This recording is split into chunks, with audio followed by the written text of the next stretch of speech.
Hi, today I'm ready to fix Xiaomi Redmi 12C and I'll show you how to edit notification panel shortcuts on this device.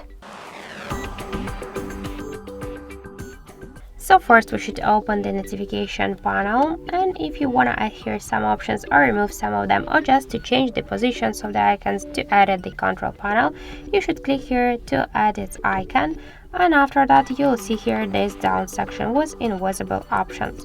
Just for example, to add the Google Pay to our panel, we should just hold it and drag it to the subsection. So by this way we can add here all of these options if you want.